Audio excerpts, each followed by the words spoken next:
Минатата недела Доне проповедаше, Бат Доне, така е соодветно да му се обраќаме, не он Доне, он е Бат Доне, ама минатата недела кога Бат Доне проповедаше од оваа проповедална, се сеќавате за што зборуваше.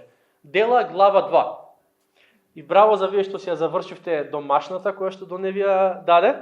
Вие што не ја завршивте, се уште имате време. Ама кога Доне зборуваше за Дела 2 глава, всушност темата на проповета или содржината, главната поента на проповета беше да размислиме како првата црква го живеела својот живот. Кога велиме прва црква, мислиме на луѓето кои што откако Христос се вознесе, кога го прати Светиот Дух, тие што го примија Светиот Дух и тие кои што се обратија преку нивното проповедање. Тоа е првата црква. И најчесто кога зборуваме за првата црква, зборуваме за црквата во Ерусалим, бидејќи христијанското движење почна од Ерусалим. И идејата и она што Господ Исус им го каже на учениците е да одат до крајот на светот. Ама првично беа во Ерусалим. И кога Доне зборуваше за првата црква, за нејзиниот живот, за како таа функционираше, покрај другото, верувам ќе се сетите дека дојде до момент каде што вика дека на првите христијани, односно толку беа блиски, толку беа дарежливи, толку беа внесени во Евангелието, во тоа што Христос ги спаси, што дури вика своите имоти си ги продаваа, се со цел да се продадат тие имоти, да се дадат парите на апостолите и они после да ги распределуваат за каде има потреба. Значи имате христијани кои што немаат ништо и гладуваат за храна, немаат храна, гладуваат за леп, имате христијани кои што се многу богати. И богатите викаат, па како можеме ние да имаме изобилство, а нашите браќа и сестри, оние со кои што одиме во недела, дигаме раце, славиме, викаме Господ нека те благослови, како може ние да јадеме месо, а овие леп да немаат? Толку беа допрени луѓето од Евангелието што вика ги продаваа своите имоти за да има за сите. И тоа е убава слика, така. Денеска во Неемија доаѓаме до една сосема спротивна ситуација, каде што главен проблем помеѓу јудејците, нели во тоа време книгата Неемија покрај другото се однесува на обновата на ѕидот околу градот Ерусалим. И сега луѓето почнаа да го градат ѕидот и доаѓа до момент каде што немаат веќе надворешни проблеми, туку проблемите се веќе дома, се веќе внатрешни. Помеѓу оние кои што исповедаат вера во Господ, помеѓу оние кои што викаат да, ние на истиот Господ веруваме, и одеднаш проблемите се парите. Од сите проблеми што можеа да бидат, проблемите помеѓу јудејците во тоа време беа парите. И всушност ова е првиот внатрешен проблем или предизвик со кој што се соочија јудејците. Ако сте ја прочитале книгата или ако ги следите овие проповеди, ако сте биле присутни, ќе се сетите дека досега размислувавме за како јудејците постојано беа од надвор напаѓани, од надворешните луѓе, тие што ги нарекуваме непријатели, со коментари, со закани за војна, со обид да се прекине делото, ама сега веќе непријателот не е зад ѕидот, туку е од оваа страна на ѕидот. Непријателот не е таму некој многобожец, непријателот е братот и сестрата по вера со кој што исповедаме иста вера. Оние со кои што викаме, па ние веруваме во истиот Господ. Непријателот веќе не е надвор на некој начин, туку е внатре.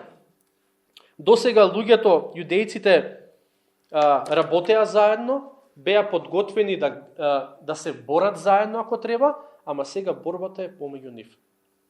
И верувам дека текстот кој што денеска ќе го читаме, Неемија глава 5, првично ќе ни помогне да размислиме што се случувало тогаш и таму, ама знаете, ова сме го кажали, повторно ќе го кажам, нас не ни интересира само што се случувало тогаш и таму. Нас не интересира како тоа може да го преведеме или да го примениме денес и тука.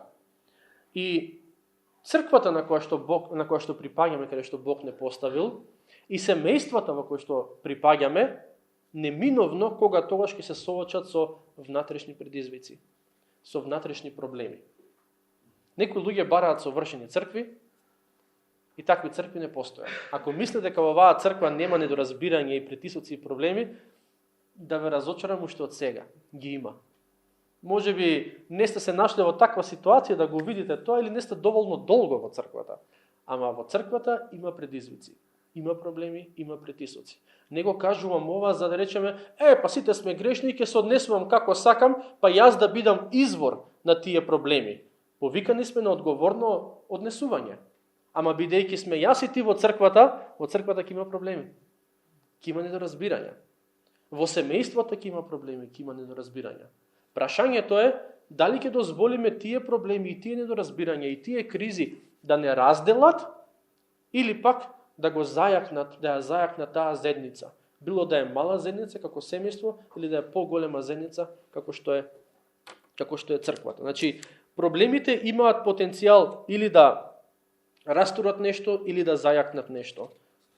Дали ќе го направат едното или другото, зависи од нас и како ние ќе реагираме. Најдовте ли Неемија 5 глава? Ќе читаме целата глава. Се крена голем врисок од луѓето и нивните жени против јудејците, браќата нивни. Имаше едни кои велеа, ние, синовите наши и керките наши сме многу, и ние би сакале да си набавиме жито, да се храниме и да живееме. Имаше и такви кои велеа, ги заложуваме нивите своји, лозјата своји и куките своји, за да си набавиме жито при овој глад. Имаше и такви кои велеа, ние позајмуваме сребро за царскиот данок за нивите и лозјата своји. Ние имаме исти тела какви што се телата на браќата наши, и синовите ни се такви какви што се нивните синови. А ете, ние сме должни да ги даваме синовите своји и керките своји за слуги, а пак некои наши керки веќе се наоѓаат во робство. Нема никакви средства за откуп во рацете наши, и нивите наши и лозјата наши се во рацете на големците. Кога го слушнав тоа, нивно лелекање и тие зборови, многу се јадосав. Срцето мое се возбуди и јас строго ги прекорив првенците и војводите велејки. Вие земате лихва од браќата своји. И свикав против нив голем собир, па им реков, ние според силите своји ги откупуваме браќата своји јудејци продадени на народите, а вие ги продавате браќата своји и тие ни се продаваат нам. Тие молчеа и не знаеа што да одговорат. Тогаш реков, не е добро тоа што го правите. Нели треба да одите во страв пред нашиот Бог, за да го одбегнете подсмевот на народите, нашите непријатели? И јас и браќата мои и оние што служат кај мене им даваме на заем и сребро и жито, да им го простиме тој долг.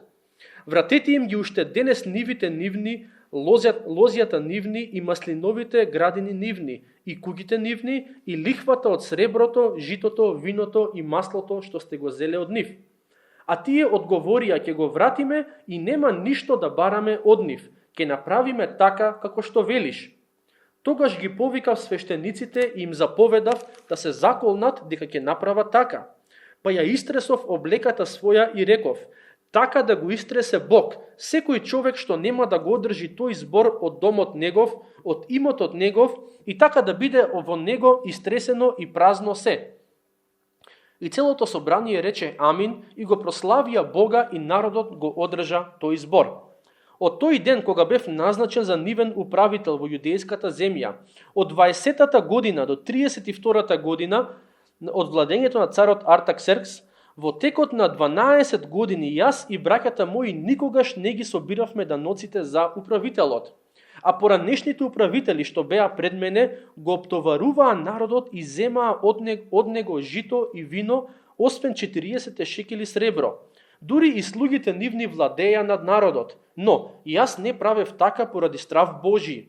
Притоа јас ги поттикнував работите околу изградбата на овој ѕид, и ниви не купувавме, а сите мои слуги се собираа таму на работа.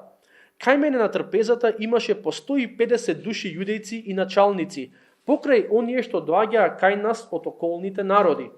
И еве што се приготвуваше за еден ден. Еден бик, 6 одбрани овци и птици се готвеа кај мене, и секој 10 дена се набавуваа различни вина во изобилие. И покрај сето тоа јас не земав управителски данок, зашто тешка работа лежеше врз тој народ. И на крајот главата завршува со Боже мој, спомни ме мене за сето добро што го направив за овој народ. Некаде во глава 4, и верувам ќе се сетите некој од вас нова, некаде во глава 4, кога имаше сериозна закана од надворешните непријатели, од народите дека ќе нападнат, во еден момент Неемија му вели на народот: работете си што ќе работите, ама кога ќе го слушнете звукот на трубата. Што беше идејата? Сите ќе се собереме на едно место. Звукот на трубата во тоа време беше аларм дека има напад, дека има проблем.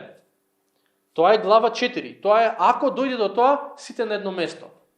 Глава 5 не започнува со звукот на трубата, ама започнува со еден друг звук кој што повторно укажува на проблем. А тој звук е врисокот од луѓето. Луѓето, вели, и нивните жени кои што се побунија против своите браќа. Со други зборови, ова значи дека во одредена смисла, иако јудејците се начекаа дека се надеваа дека нападот ќе дојде од надвор, сега всушност сваќаат дека нападот доаѓа од внатре.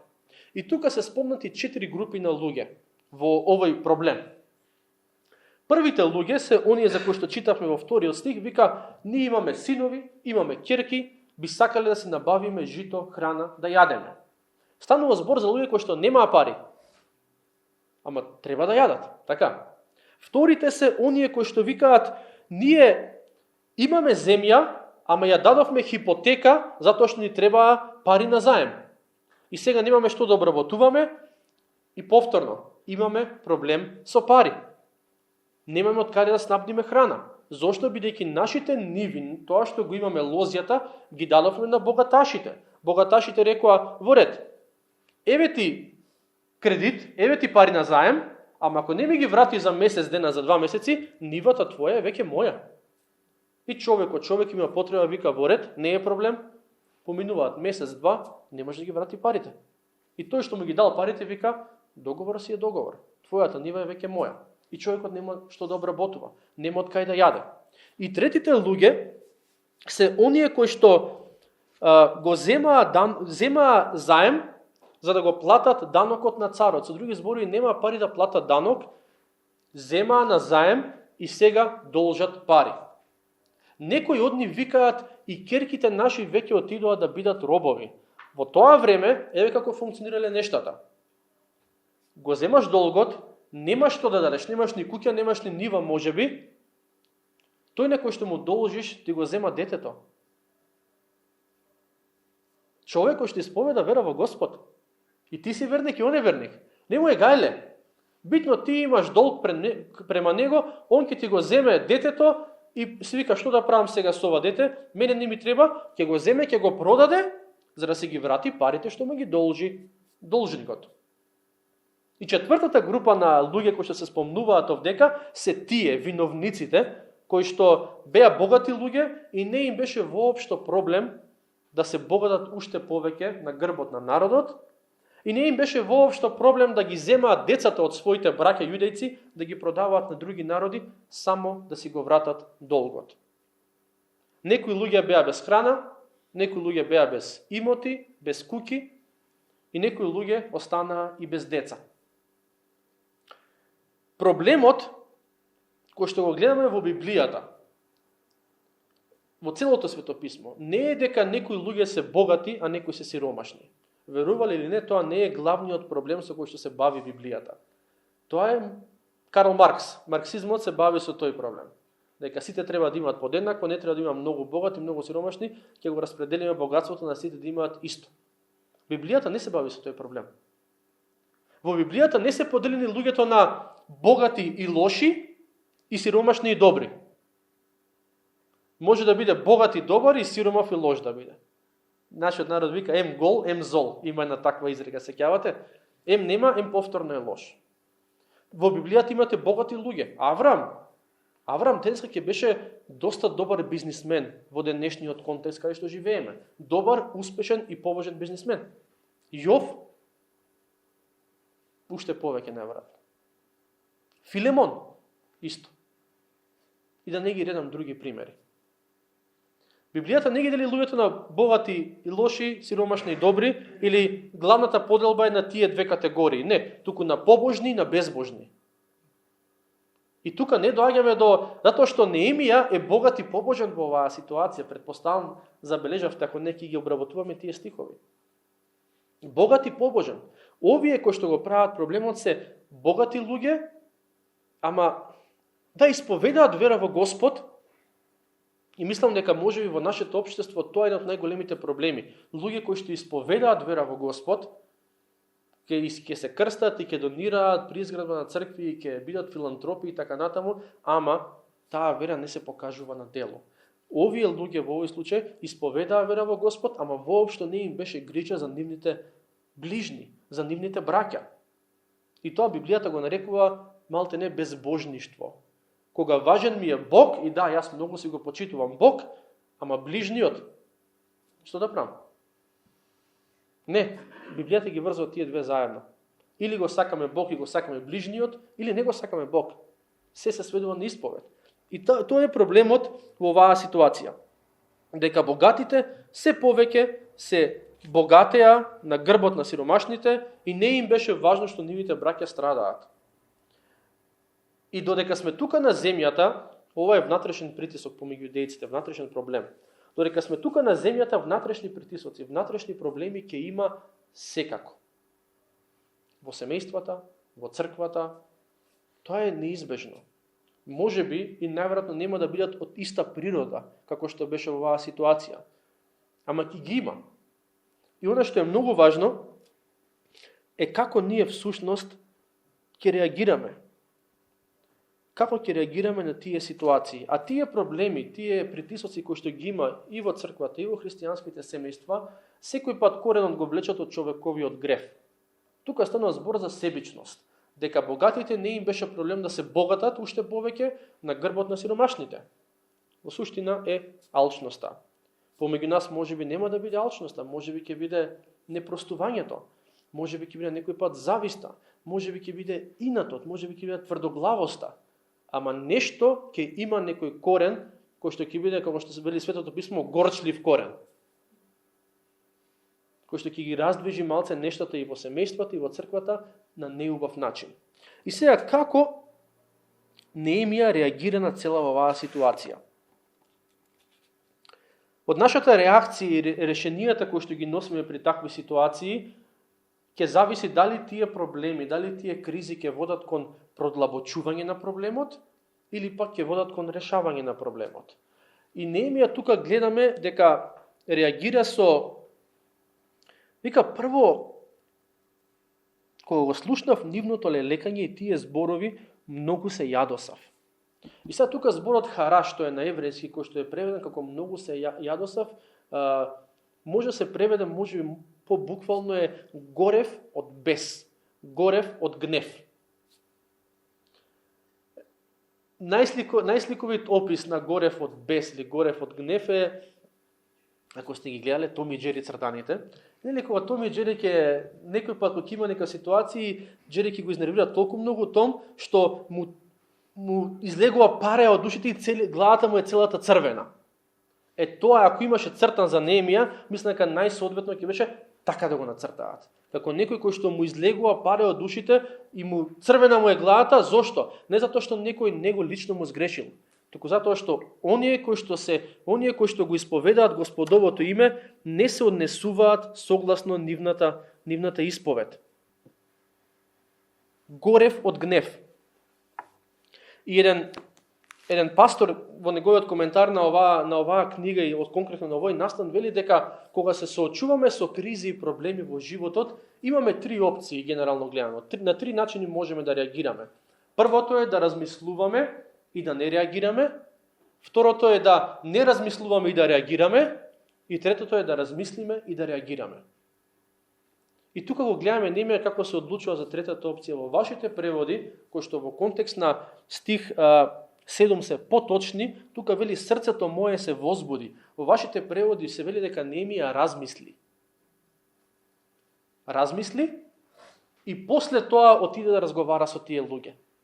Кај нас народот вели, ако сакаш да реагираш, кога ќе ти изнервира некој, изброј до 10. Немој да реагираш одма. Ако реагираш одма, може да биде многу голема да направите работата. Не, остави малку време и после тоа отиде да разговара со луѓето. И кога отиде да разговара со виновниците, он ги соочува и им вели, вие земате лихва од своите браќа. И многу ми се допаѓа што Неемија беше директен човек. Не се обидуваше да ја врти од околу ситуацијата, да ги ублажи неговите зборови, за да не случајно се навреда тие од другата страна. Не, туку директно го именуваше проблемот таков како што е. Проблемот кој е? Лихва. И после ќе ви кажам некои стихови, ама во суштина, зошто е тоа проблемот? Затоа што Бог преку Мојсей им кажа на јудејците, ако давате пари на заем, лихва никако. На своите браќа не смеете лихва да им земате. Колку сте дале, толку ги си земете и тука завршува работата. Ама не им вели, вие, индиректно вели, вие го прекршивте Божиот збор. Не вели, абе, знаете, сваќам како е. И вие сте луѓе, имате потреби, вие имате богатство, не сакате да осиромашите или сите сме грешни, сите си имаме. Не, вие сте грешни и правите лошо. Толку. Кој како сака да го свати, нека го свати. Ама човекот беше директен. И тука вели во стих 7 вика, и свикав против нив голем собир. Значи не се обиде да реши ситуацијата зад затворени врати, да ја прикрие за тепих. Не, туку одлучи да го реши проблемот. И кога одлучуваме да ги сокриваме проблемите или да ги именуваме поинаку од тоа што реално гледано се, никој пат нема да се решат. Кога ќе кажеме проблемот е овој, има да седнеме и да го решиме, било да е во семејството, било да е во црквата, тогаш веќе се позиционираме во ситуација кај што стварно ќе можеме да го решиме. А не да ги ублажуваме зборовите. Проблемот е лажење, ама мислам дека не секој пат ја кажуваш вистината. Не, лажеш. Проблемот е манипулирање, ама знаеш што некој пат си ми чуден во... Не, манипулираш. Ако е крадење, крадење е проблемот. Ако е непростување, непростување е. Ако е избувливост, ако е нетрпение, треба да ги именуваме нештата такви какви што се. Ако е мрзеливост, мрзелив си бе? Нема тука под некогаш подработуваш. Не, мрзелив си. Дај да седнеме да го решиме овој проблем. Он им вика, земате лихва. Тоа е тоа.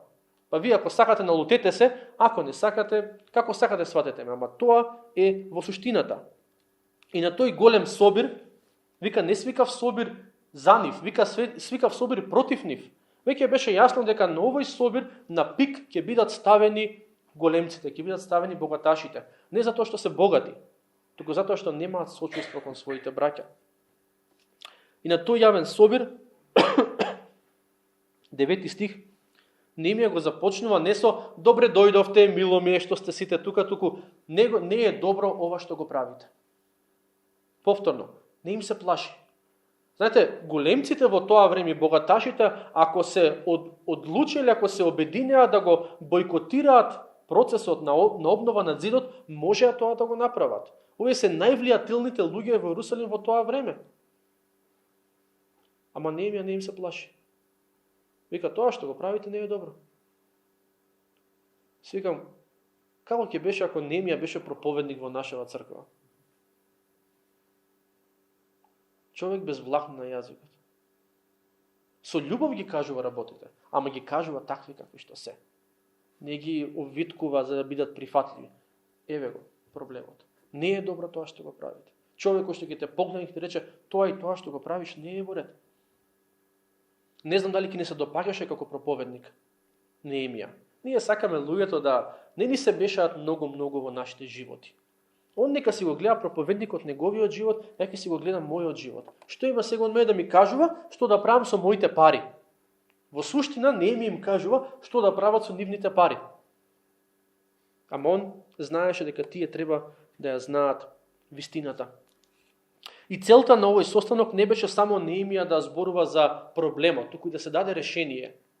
И денеска верувам дека во општеството, ајде да не зборам за црквата, на црквата повеќе не засега, иако и општеството не засега, Ама денес имаме многу експерти кои што кажуваат каде е проблемот во тоа, каде е проблемот во тоа, во општеството е проблемот тоа, или во црквата е проблемот таму. Сите ние знаеме што не е во ред.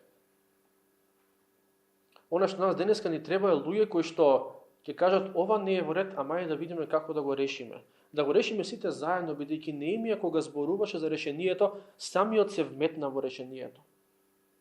Не викаше, сега ќе ви кажам каде е проблемот, ајде сега вие да седнете, да се договорите, да го решите. Така е најлесно.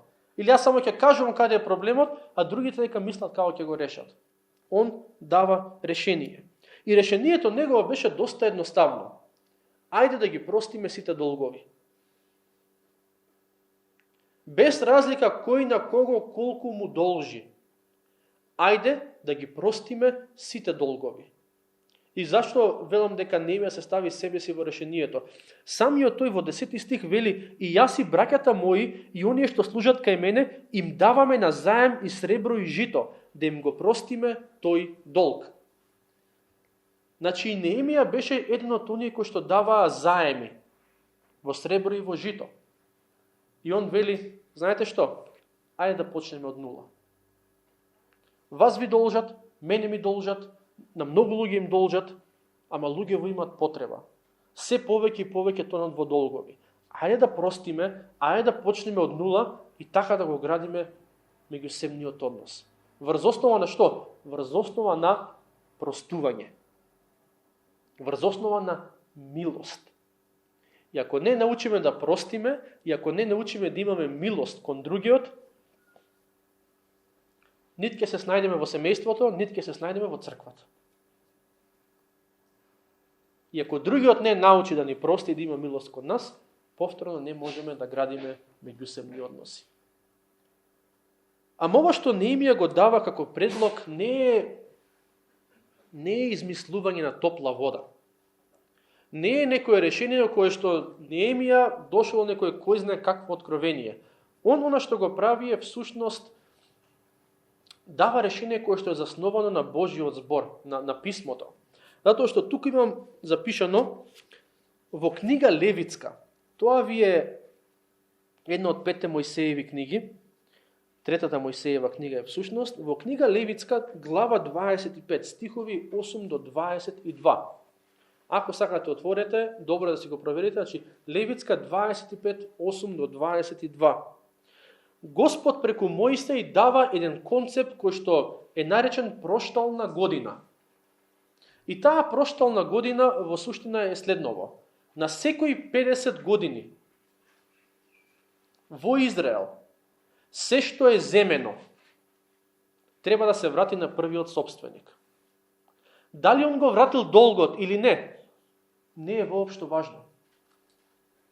Ако и јас сум зел од некого нива, и таа нива сум ја оставил на моите деца, кои ќе поминат 50 години од моментот кога јас сум ја зел таа нива, ако јас и тој кој што сме направиле сделката не сме живи, моите деца треба да ја вратат нивата на неговите деца. Бог направи таков систем што секои 50 години израелците ќе почнуваа од нула. И тие кои што се заглавени во долгови, ќе им се врати се што имале и повторно ќе имаат можност да не тонат се повеќе во сиромаштија, туку на 50 години рестарт. И она што Неемија го прави тука, ја предлага таа проштална година, ама не пресметува дали се дојдени баш 50 години. Туку вика, потребата е сега да се случи. И вели дека народот се согласи. Некои од овие луѓе изгубија многу. Во смисла, некои од овие луѓе немаа само по еден должник, имаа по 10-20 должници. И тие 10-20 должници, кој знае колку пари земале од нив. И Неемија вели, ајде да простиме. Простување. Без простување не можеме да градиме меѓусебни односи со другите луѓе. Не можеме. Останува не е возможно. Има финансиска загуба, некој пат можеби нашата загуба нема да е финансиска, некој пат можеби некој те повредил, некој ти кажал нешто што те боли длабоко, ама Светото писмо не повикува на простување. И кога простуваме на другите, ние велиме, јас не ти го земам нема да барам ти да се раздолжам со тебе. Туку вртиме нов лист. И тоа беше решението кое што Неемија го даде. И тоа верувам дека е решение за меѓусебните односи денес. Било да се во семејството, за нарушените меѓусебни односи, во семејството или во црквата. И сега што сето ова значи за нас денес? Јас не верувам дека глава 5 е детално упатство за решавање меѓусебни проблеми. Ама верувам дека во оваа глава имаме неколку принципи кои што и тоа како се важни да ги имаме на ум денес во контекстот на нашите меѓусебни односи. И првиот принцип, кој што не се спомнува директно дека во некој стих конкретно, ама ако читаме меѓу редови и тоа како е присутен, е следниот. Секогаш, кога се спротивставуваме на Божите зборови, меѓусебните односи ќе страдаат. Секогаш кога се спротивставуваме на Божите зборови, меѓусебните односи ќе страдаат. Не мора да е секој пат лихва во прашање. Па ќе кажам, во нашето секојдневие други проблеми се во прашање. Ама, кога ќе одлучиме да се водиме онака како што ние се чувствуваме, онака како што емоциите не тераат во моментот, како што мислиме, како што интуицијата не тера, ние можеме да бидеме сигурни дека меѓусебните односи ќе страдаат. Зошто го велам ова? Затоа што во Излез, глава 22, стих 25, Левитска 25, 35 до 37 и Второ Законие 23, 19 и 20, Бог 3 пати преку Мојсей им забранува на јудејците да земаат лихва од своите браќа. И покрај тоа што 3 пати им го кажа тоа, они го направија тоа. Знаете зошто? Стих 9. Немаа страв Божи во себе. Денеска некои луѓе велат дека во црквата најмногу фали љубов, можеби најмногу фали љубов, а на второ место е страв Божи. Кога од хармонијата создаваме хаос, поради нашите гревови, поради нашите грешки, поради тоа што си се однесуваме така како што сметаме дека треба да се однесуваме, тогаш ние немаме страв Божи. И нашите меѓусебни односи ќе страдаат. И затоа, секој пат, најдобро е да се водиме според тоа што Божиот збор го кажува во однос на меѓусебните односи. Тоа што Бог го вели, тоа што Бог ни го има откриено. Бидејќи кога се водиме во меѓусебните односи од инат, од гнев, од непростување, од завист, од манипулација, ќе има ваква ситуација. Плач, лелек едни против други. Плач и лелек, ама кога некој рекол дека кога ќе го поставиме Божиот стандард, или кога ќе го почитуваме Божиот стандард, ние ќе ги добиеме Божите благослови.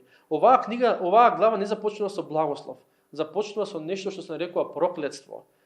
Раздор помеѓу браќата, раздор помеѓу оние кои што исповедаат вера во Господ. Ама завршува со што? Со славење на Господ. Зошто? Бидејќи во меѓувреме луѓето одлучија да се водат според Божите зборови. Не според тоа како тие се чувствуваат, не според состојбата колку пари имаат во џебот или не, туку според она што Бог има кажано. И тоа е како еден превентивен совет, дека најдобро е да се водиме според Божите зборови. Арно, ама да бидеме реални, и ова не го зборувам за изговор, не секогаш го правиме тоа. Некојаш ќе изустам нешто што не требало. Некојаш ќе се однесувам онака како што не требало. И другите ќе бидат повредени. И кога не секој пат е возможно или можеби е возможно да одлучуваме да се водиме според телото, а не според духот, кога веќе имаме меѓусебни нарушени односи, повторно што е решението?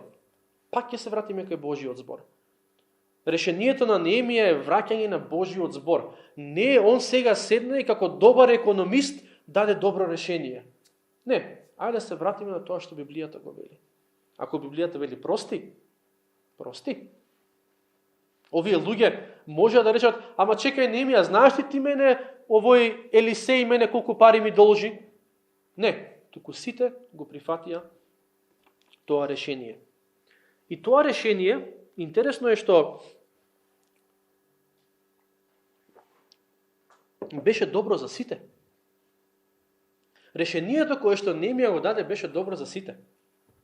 Беше добро за оние кои што должеа, бидејќи им се даде свеж почеток, нов старт, Ама беше добро и за оние на кои што им должеа пари, затоа што они научија да ги ценат луѓето повеќе од парите.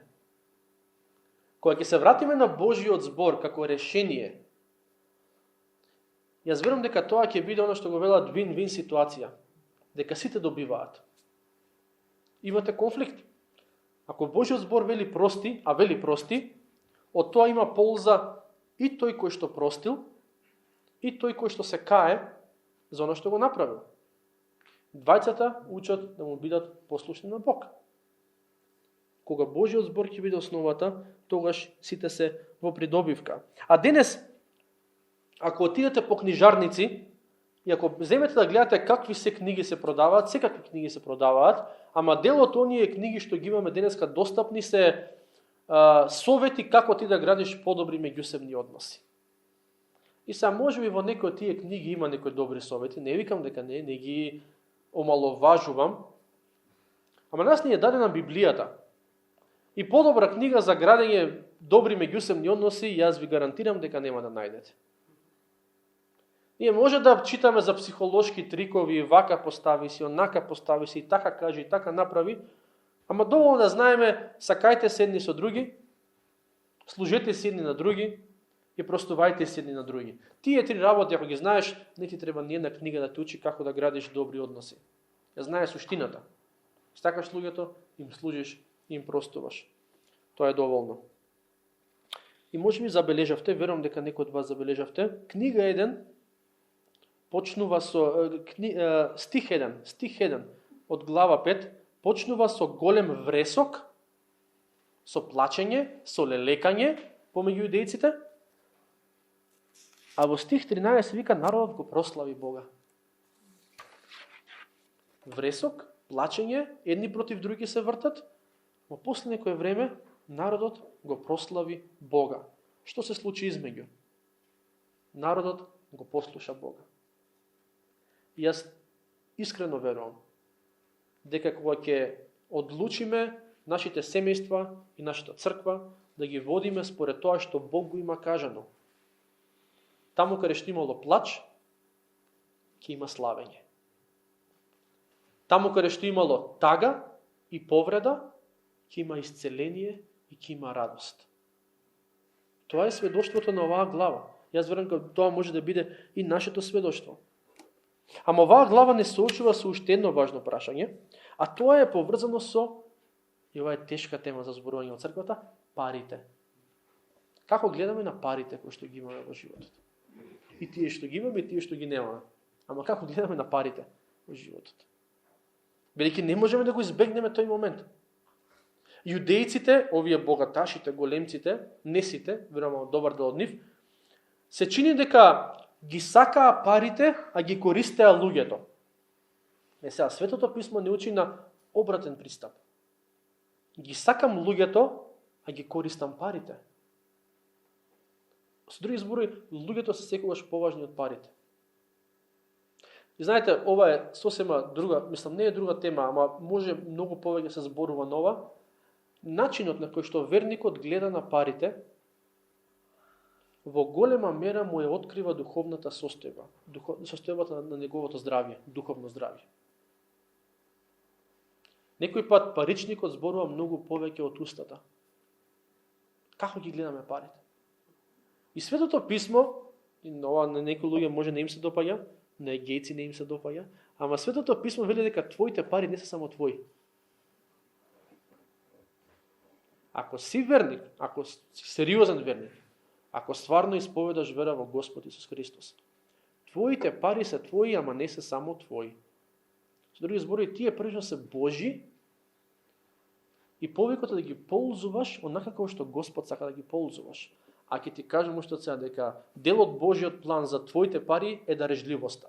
Уште од сега ќе ти кажам. Нема да кажам суми, проценти и како и да е. Дел од Божиот план за твоите финанси, оние кои што Бог ти ги дава на 1, на 5, на 15, кога ти стигнува плата, е дарежливоста. И ако дел од твојот семеен или личен или ама месечен буџет не е дарежливоста, почни да читаш Библијата. И да видиш дека Бог те повикува на дарежливост. Ова тука покрај другото беше дарежливост. Ќе им простиме се, ќе им го дадеме тоа што ни го должат. Зошто? За да им биде добро на другите. И Неемија е многу добар пример за тоа. Затоа што од 14 до 19 стих, он всушност дава еден краток опис на неговото владење во Јудеја. Прво вели дека тогаш бил поставен за управител на таа област. И сега, секој што е управител на одредена област во тоа време, он е газда таму. Он има газда над себе, царот, така. Ама он таму, малте не, он пали, он гази, што сака може да прави. И сите управители во тоа време си собираат данок за царот, ама собираат данок и за себе. Дел од тоа што го дава луѓето одеше кај царот, ама дел ќе си го земеа они. И тоа беше некако крадење, тоа му следува него. Му следуваше данок во злато или сребро, мислам дека и сребро и злато, и му следуваше данок во храна. Ама Неемија во овие стихови вели, јас не го земав тој данок. Не го земав тој данок. Не само што им го прости долгот на оние кои што му должеа, на кои што дал сребро и жито, туку вели тоа што ми следуваше, платата што ми следуваше, не ја земав. Зошто? Затоа што на луѓето веќе има финансиски проблеми. Затоа што на луѓето веќе од финансиска гледна точка им беше стварно тешко. И оно што јас го одлучив е да не им додавам уште еден товар плюс. Туку колку што можам да им го олеснам тој товар. И знаете зашто го правеше тоа? Вели во стих 15, но јас не правев така, не земав данок поради страв Божи. Втор пат веќе се јавува во оваа глава изразот страв Божи. Првиот пат беше кога богаташите, кога големците се богатеа на грбот на сиромашните и вика, нели треба во страв Божи да живеете, а сега вика, јас имам страв од Бог.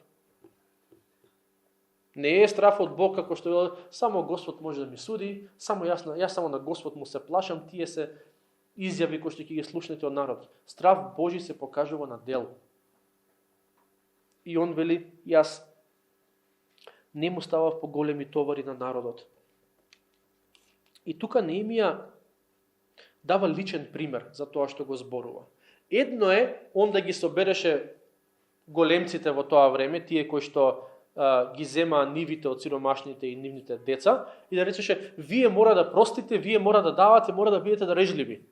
И да си отиде и да си продолжи, он да не биде ни дарежлив, ни да простува, ни ништо.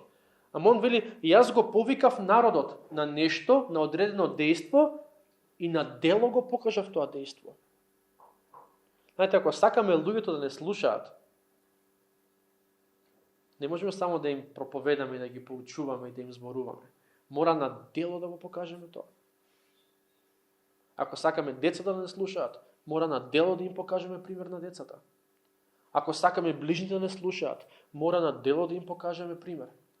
Дали тоа значи дека секогаш кога ќе зборувам добро и ќе живеам добро, дека луѓето ќе се залетаат по Господ? Не. Некој пат ќе зборуваш добро и ќе правиш добро и луѓето не ги интересира Господ. Ама знаеш дека ти си го направил тоа што зависи од тебе. Неемија тоа што го зборуваше, го подкрепи со своите дела. И тоа е добро да си размислиме секој од нас. Има ли работи кои што ми кажуваме на луѓето, затоа што треба да ги чујат, а кои што не си ги кажуваме самите на себе? Или пред оваа личност го зборувам ова, ама кога ќе се отиде таа личност, јас постапувам спротивно од тоа што пред 20 минути го кажав како совет. Или јас сум паметен за другите, што треба да прават, а за сам себе никако да ми дојде паметот. Неемија покажа пример на дело.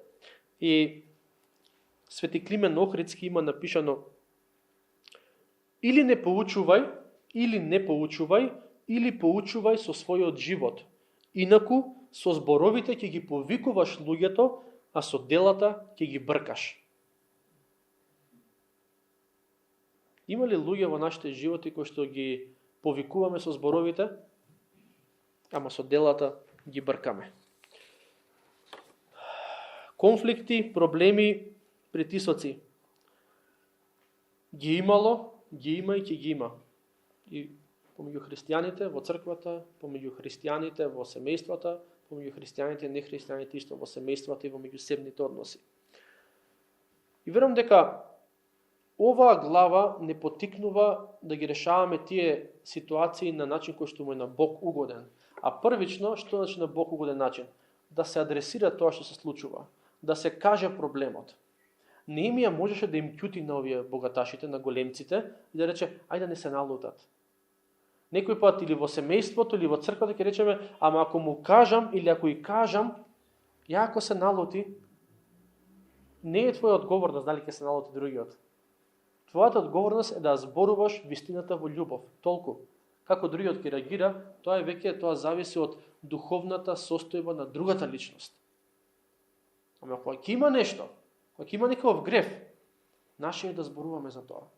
Наше е да зборуваме за тоа, ама не само да зборуваме за проблеми, туку да бараме решенија. И кога решенијата кои што ги бараме нема да бидат поттикнати од гнев, од завист, од повредени чувства, од избрзување, туку ќе бидат навистина поттикнати и засновани на Божиот збор. Јас верувам дека плачот ќе се претвори во слава. Дека тагата ќе се претвори во радост. Дека таму каде што имало повреда, Бог ќе даде исцеление.